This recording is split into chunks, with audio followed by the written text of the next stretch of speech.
Assalamualaikum warahmatullahi wabarakatuh. Perkenalkan, nama saya Resa Khalimatus Sadiah dari Akuntansi 3B Fakultas Ekonomi Universitas Kuningan. Di sini saya akan memaparkan materi tentang konsep dan penerapan Corporate Social Responsibility. Pembahasan yang pertama yaitu tentang pengertian tanggung jawab sosial atau Corporate Social Responsibility.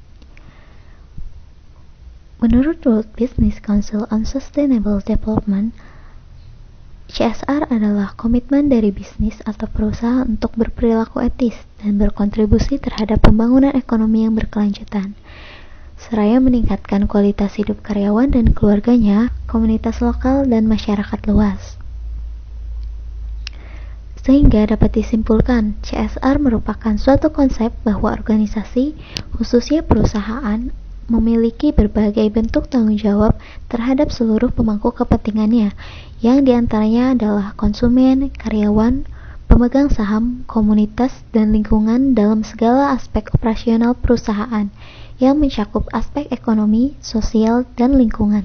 Selanjutnya, manfaat Corporate Social Responsibility bagi masyarakat dan bagi perusahaan. Manfaat yang dirasakan oleh masyarakat diantaranya adalah 1. Meningkatnya kesejahteraan masyarakat sekitar dan kelestarian lingkungan. 2. Adanya beasiswa untuk anak tidak mampu di daerah tersebut. 3. Meningkatnya pemeliharaan fasilitas umum. Dan terakhir, adanya pembangunan desa atau fasilitas masyarakat yang bersifat sosial dan berguna untuk masyarakat banyak. Sedangkan dari sisi perusahaan, terdapat berbagai manfaat yang diperoleh dari aktivitas CSR.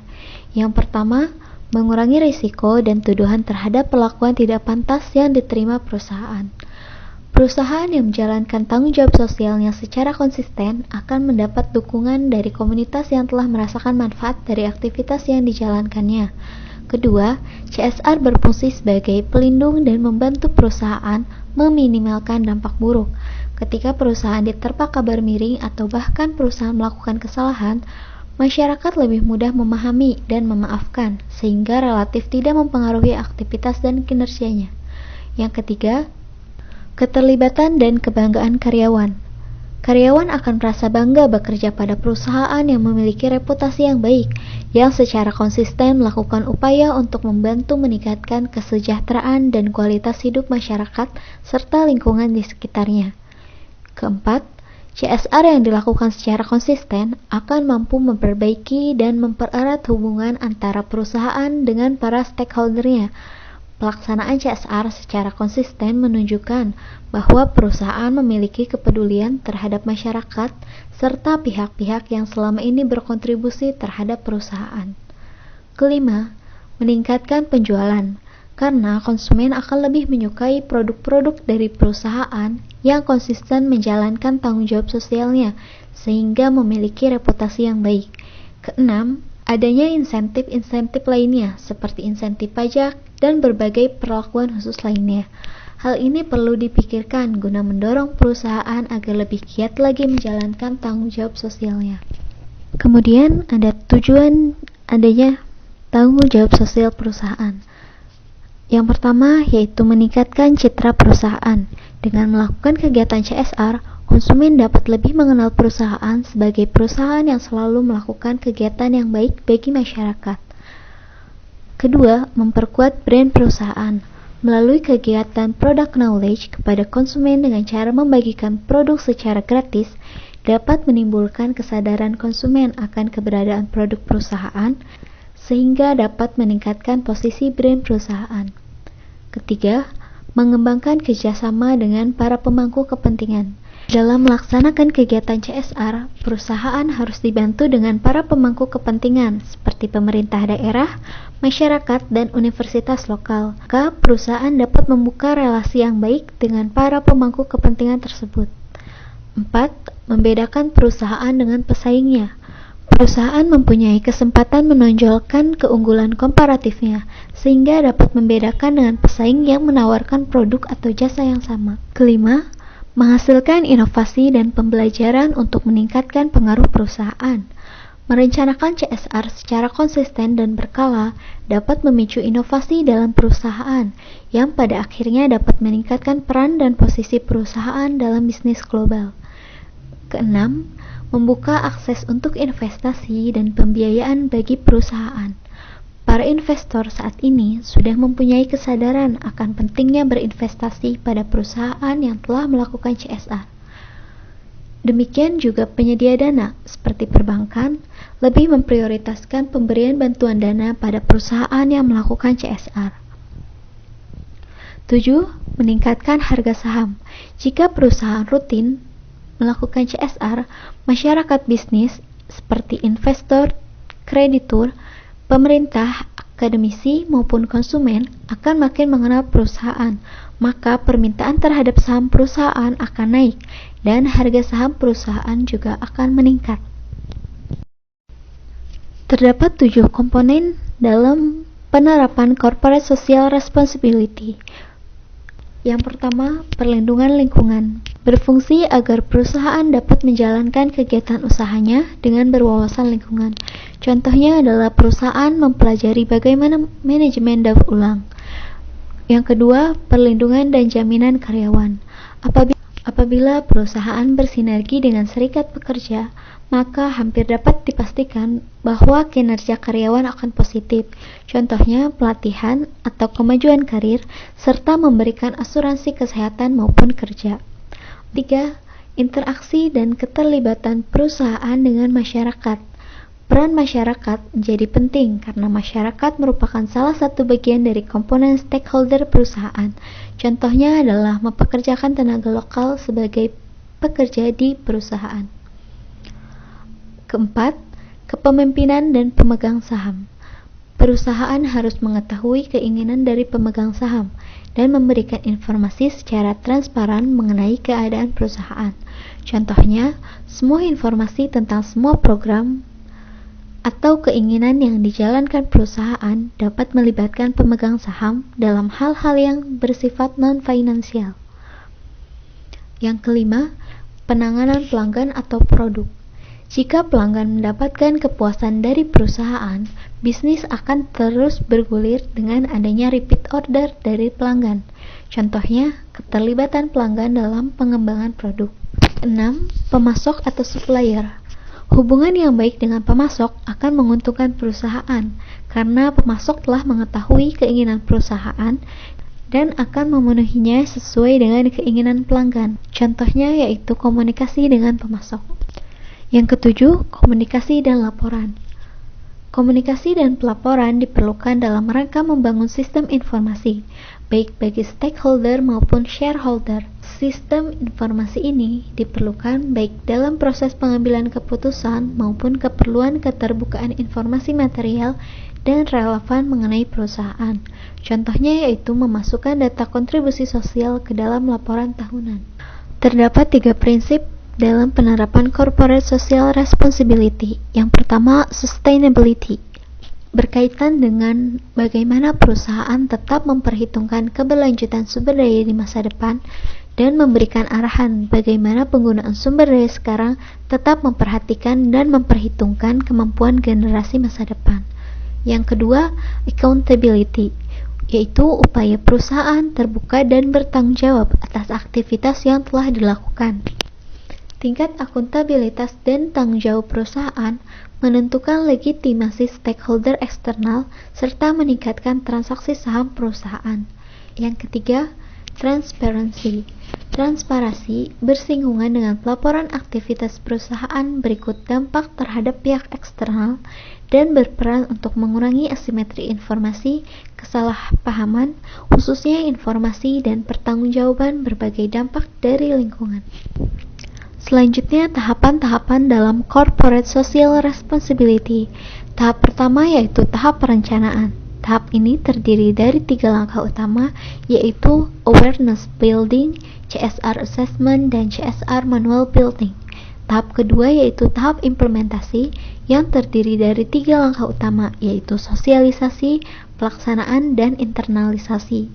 Sedangkan tahap ketiga yaitu tahap evaluasi yang dilakukan secara konsisten dari waktu ke waktu untuk mengukur sejauh mana efektivitas penerapan CSR. Dan terakhir, pelaporan. Pelaporan diperlukan dalam membangun sistem informasi untuk keperluan pengambilan keputusan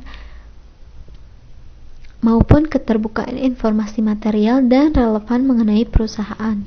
Selanjutnya, masalah etis terhadap konsumen. Yang pertama yaitu perhatian pada konsumen.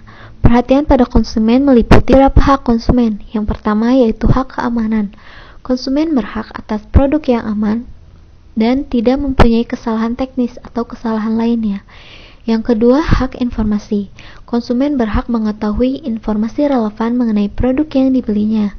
Yang ketiga, hak memilih. Konsumen berhak membandingkan dan dapat memilih produk yang ditawarkan sebelum mengambil keputusan untuk membeli. Yang keempat, hak didengar. Konsumen mempunyai hak didengar, diperhatikan keluhan dan keinginannya mengenai produk atau jasa. Yang kelima, hak lingkungan hidup. Konsumen mempunyai hak untuk menyatakan pendapatnya bahwa produk harus dibuat menurut metode aman, sehingga tidak berakibat pencemaran lingkungan atau merusak lingkungan alam. Dan terakhir, hak pendidikan konsumen.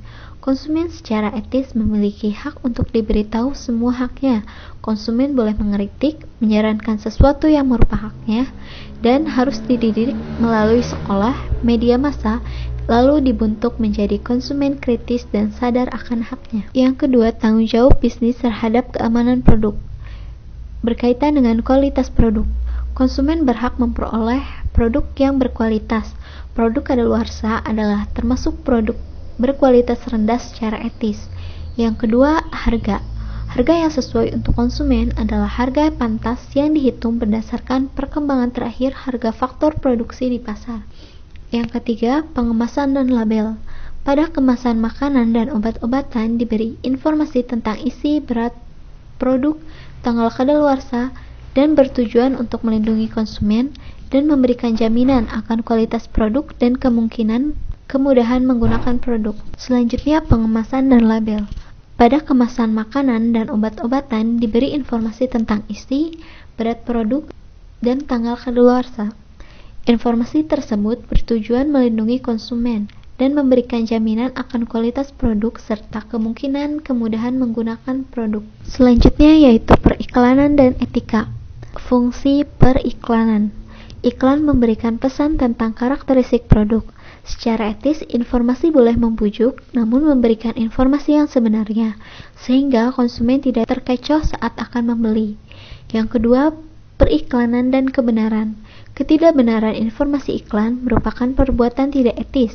Meskipun maksud iklan adalah promosi, namun dalam bentuk membujuk konsumen harus dikatakan segala sesuatu yang benar. Jika terdapat unsur ketidakbenaran informasi dalam iklan, maka iklan tersebut tidak etis.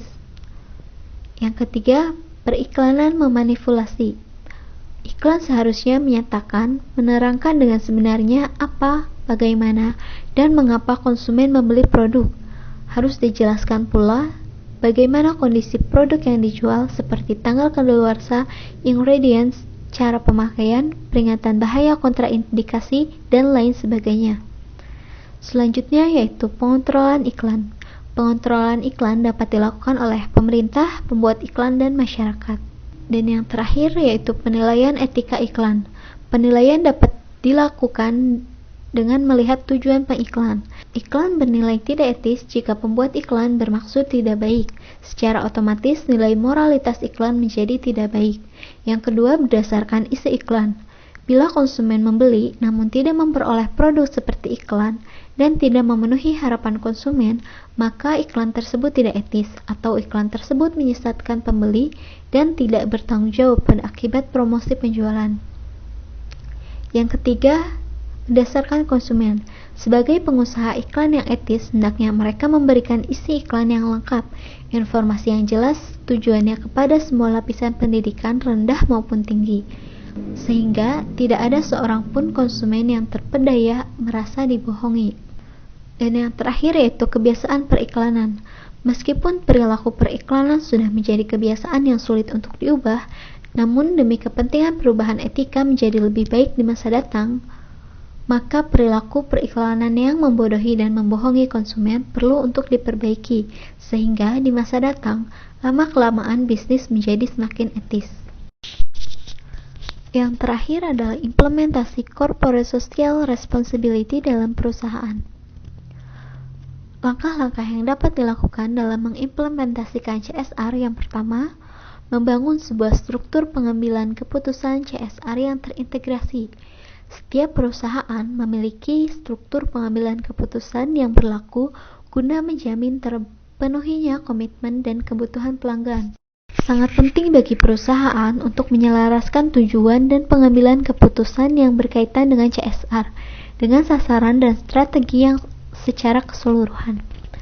Yang kedua, siapkan dan implementasi rencana bisnis CSR. Struktur pengambilan keputusan mengidentifikasikan siapa yang bertanggung jawab terhadap keputusan dan tindakan yang berkaitan dengan CSR dalam perusahaan. Orang-orang ini memainkan peran kunci dalam menyusun dan mengimplementasikan rencana bisnis CSR. Yang ketiga, menetapkan sasaran yang terukur dan mengidentifikasikan pengukuran kinerja. Guna menjamin efektivitas, perusahaan perlu menetapkan target-target. Pendekatan yang secara luas digunakan adalah mengidentifikasikan tujuan yang mendasari komitmen CSR, membangun KPI, dan membuat metode pengukuran serta mengukur hasil yang dicapai. Yang keempat, libatkan karyawan dan juga pihak-pihak lain yang menjadi sasaran dari komitmen CSR. Pada akhirnya, implementasi CSR sebagian besar berada pada tangan karyawan dan dalam beberapa kasus juga pemasok. Yang kelima, yaitu merancang dan menjalankan pelatihan mengenai CSR. Perusahaan memberikan pelatihan kepada karyawan yang terlibat langsung dalam aktivitas CSR karena kebutuhan pelatihan akan berkembang saat isu-isu CSR berkembang. Yang keenam, membangun mekanisme guna memberikan perhatian terhadap perilaku yang problematis. Nasib karyawan, komunitas, lingkungan, dan perusahaan dapat bergantung pada deteksi awal dari aktivitas-aktivitas yang bertentangan dengan prinsip dan komitmen CSR. Ciptakan rencana komunikasi internal dan eksternal. Informasi mengenai komitmen, aktivitas, dan pelaporan kinerja CSR harus sering dikomunikasikan dengan jelas kepada seluruh karyawan, sehingga karyawan mengetahui bahwa CSR adalah prioritas perusahaan. Sekian pemaparan materi dari saya, kurang lebihnya mohon maaf. Terima kasih atas perhatiannya. Wassalamualaikum warahmatullahi wabarakatuh.